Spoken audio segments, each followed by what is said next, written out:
Coyuntura semanal. Lunes, 22 de diciembre de 2025. Cifras engañosas, gobiernos mentirosos. Como es costumbre, al cerrar el año los mandatarios ofrecen sus balances de gestión, procurando presentar su perfil más exitoso.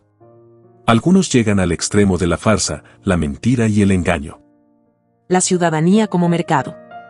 Desde que los ejecutivos se han ido poblando de una nueva clase de políticos, con rasgos personales marcadamente amorales, cargados de un cinismo que les permite mentir abiertamente sin inmutarse, y que ven su cargo como la de un director de mercadotecnia, el objetivo de esos mensajes a la ciudadanía no es informar sino vender una imagen exitosa a un mercado consumidor. Es, en parte, un signo de los tiempos, de este modelo neoliberal agotado que refleja la crisis del sistema capitalista en su conjunto. El objetivo de estos gobiernos, de carácter crecientemente fascista, pero adaptados a la realidad del siglo XXI, es favorecer la concentración de capital en manos de las élites que representan. Es natural, entonces, que sus informes anuales vayan dirigidos a esos sectores, como quien informa a sus juntas de accionistas. Al mismo tiempo, deben apelar a sectores populares que sostienen esos regímenes con sus votos cautivos, secuestrados a base de manipulación mediática y, justo es reconocerlo, gracias en parte al nefasto papel que han jugado muchas experiencias progresistas que abrieron de par en par con sus acciones tibias, mediocres y pusilánimes, las puertas al fascismo ascendente. El fantasioso informe de Trump. Después de encender todas las alarmas a partir de las amenazas de ataque militar inminente a la República Bolivariana de Venezuela, y habiendo asumido públicamente su carácter neocolonial, saqueador e imperial, el mundo se disponía a escuchar de Donald Trump una declaración de guerra o una locura similar. Además de la insaciable ambición depredadora de recursos naturales ajenos para intentar equilibrar su debilidad ante potencias que claramente lo están superando en la disputa global. El problema principal que afecta a Donald Trump es su frente interno, su indetenible caída en popularidad. Ya no le alcanza la excusa a Biden. Una encuesta reciente de Fox News mostró que para aproximadamente el doble de votantes registrados, Trump es más responsable de la situación económica actual, 62%, que su predecesor, 32%. La lista de mentiras esgrimidas por el magnate de pelo amarillo parece querer romper todos los récords. Veamos algunos datos, empezando por el área económica, que es sin duda la mayor preocupación doméstica que debe enfrentar la administración. Trump afirmó falsamente que la inflación se había detenido. Inflation is stopped. Sin embargo, según los datos de noviembre de 2025, la inflación se mantenía en 2.7%, apenas por debajo del que presentaba al asumir su cargo en enero. También afirmó que heredó de la anterior administración la peor tasa de inflación en 48 años y algunos podrían afirmar que la peor de la historia del país. En realidad, el último registro de inflación en la administración Biden, de diciembre de 2024, fue 2.9%. Trump inició su gestión con 3.0% en enero de 2025. En cambio, es cierto que en el periodo 2020 a 2024 la tasa de inflación fue elevada, aproximadamente 9%, la más alta en varias décadas. Entre los datos falsos que presentó el presidente destacan sus referencias a precios de alimentos y medicamentos. Tras señalar que el precio de los huevos se ha desplomado desde marzo, afirmó, sin respaldo alguno, que la caída fue del 80%, Trump añadió, y todo lo demás está cayendo rápidamente. Eso no es cierto. Los precios de la comida han subido este año. Los datos del índice de precios al consumidor muestran que un número mucho mayor de productos alimenticios ha subido de precio desde que regresó al cargo. Las cifras de septiembre, las más recientes del IPC, mostraban que los precios promedio de alimentos aumentaron un 2,7% respecto a septiembre de 2024. Y aproximadamente un 1,4% respecto a enero de 2025. Trump repitió su falsa afirmación de que una orden ejecutiva que emitió sobre los precios de los medicamentos con receta reduciría esos precios hasta en un 400, 500 e incluso un 600%. Estas cifras son matemáticamente imposibles. Si las empresas bajaran los precios de todos sus medicamentos a $0, eso sería una reducción del 100%. También mintió sobre la caída en los precios de la gasolina. Trump repitió su falsa afirmación de que ya van $18 billones en inversión en Estados Unidos durante su segunda presidencia. El propio sitio web de la Casa Blanca informa que la cifra alcanzó 9,6 billones de dólares. Aseguró que ha terminado 8 guerras este año, he restaurado la fuerza estadounidense, he resuelto 8 guerras en 10 meses. Incluye en su lista una entre Egipto y Etiopía, que no fue una guerra sino una larga disputa diplomática en torno a un proyecto etíope de una represa sobre un afluente del Nilo. La guerra entre Serbia y Kosovo, reiteradamente mencionada por Trump, jamás existió durante su mandato. También incluye un supuesto éxito al poner fin a una guerra que involucra a la República Democrática del Congo y Ruanda, pero esa guerra continúa a pesar de un acuerdo de paz negociado este año por la administración Trump, que nunca fue firmado por la principal coalición rebelde. El conflicto armado entre Tailandia y Camboya, asumido por Trump como resuelto, volvió a estallar este mes, dejando más de 300.000 desplazados y unos 40 muertos en la frontera. ¿Y qué decir del genocidio sionista en Gaza, presentado por Estados Unidos como un acuerdo de paz, que solo muestra la irrefrenable decisión sionista de aplastar y eliminar al pueblo palestino? Finalmente, en temas de migración, Trump repitió su falsa afirmación de 25 millones de migrantes que entraron en el país con Biden.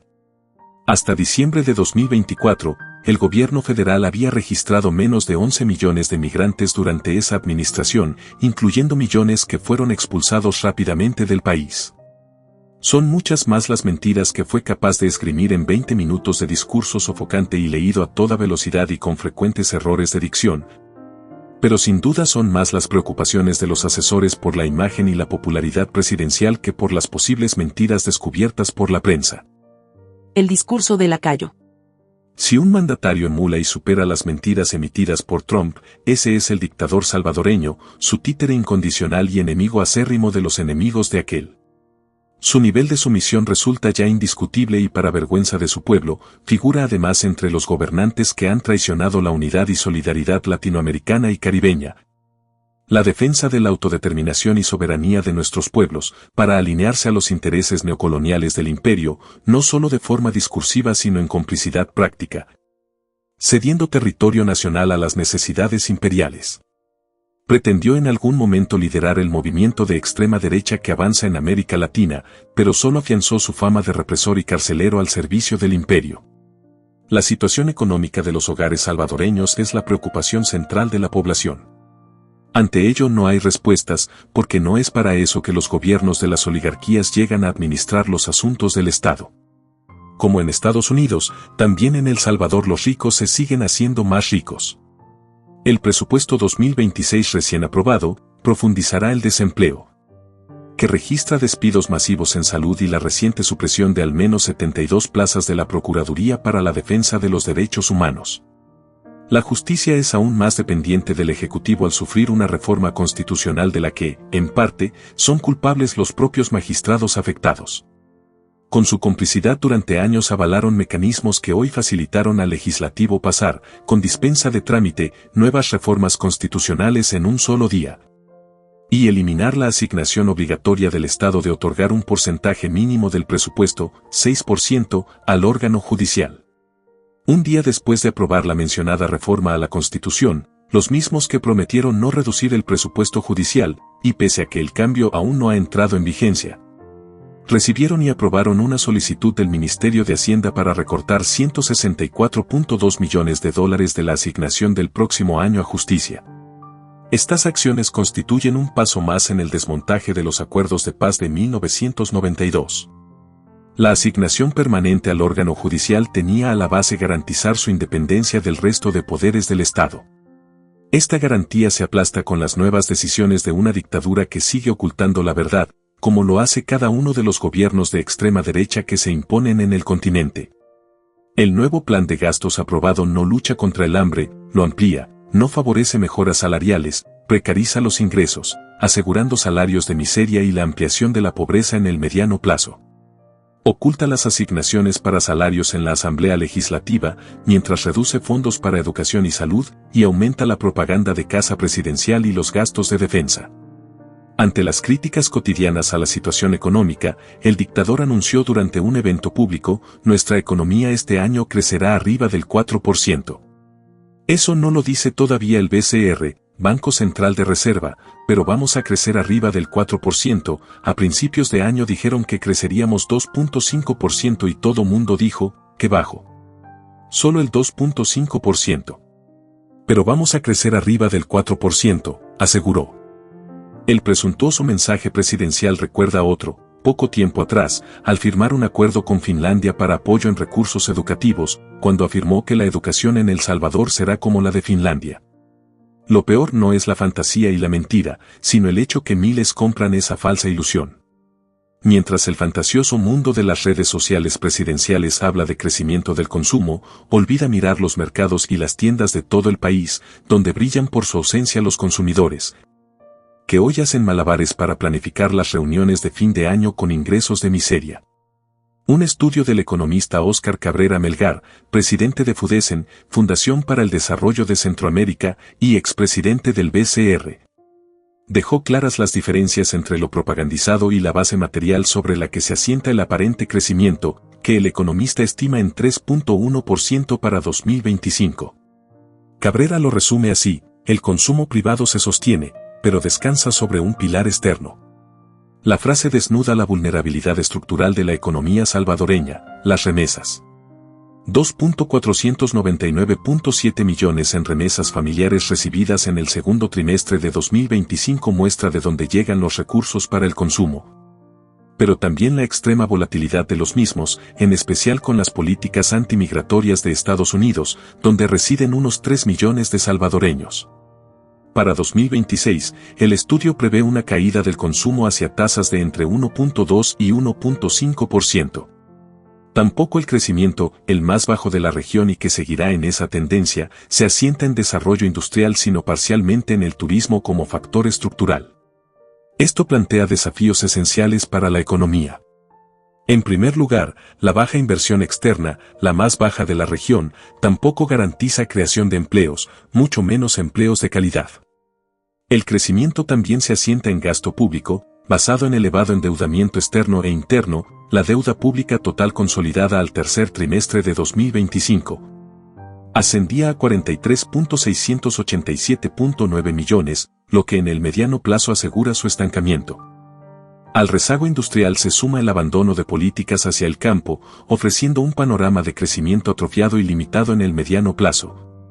Con la deuda de pensiones como bomba de tiempo apuntando a 2027, cuando el gobierno deba pagar intereses y capital de los fondos de los trabajadores tomados en los últimos años. Finalmente, el déficit comercial fue un 27.5% más negativo que el año anterior, mientras las importaciones, más 17.7%, crecieron 4 veces más que las exportaciones, más 4.2%. Una mirada a mediano plazo nos muestra un país a la deriva, sostenido gracias a la alianza estratégica del dictador con su par estadounidense. Esto pone en la mira la factibilidad de la dictadura, cada vez más dependiente del destino de su patrón norteamericano quien, a juzgar por las encuestas y el comportamiento de su propia economía, no tiene garantizada tampoco una larga vida política. Del futuro político de Trump y su grupo dependerá, en buena medida, el futuro a largo plazo de la dictadura salvadoreña. Esto no quita, en ningún caso, la responsabilidad suprema que recae sobre el pueblo para luchar por los cambios necesarios y urgentes. Los factores externos pueden influir sobre los internos, pero es siempre la lucha de los pueblos las que hacen caer sus tiranías. No lo olvidemos ni en estas fiestas de Navidad, donde muchas familias pasarán angustias que no resolverán ni las luces LED ni los arbolitos gigantes.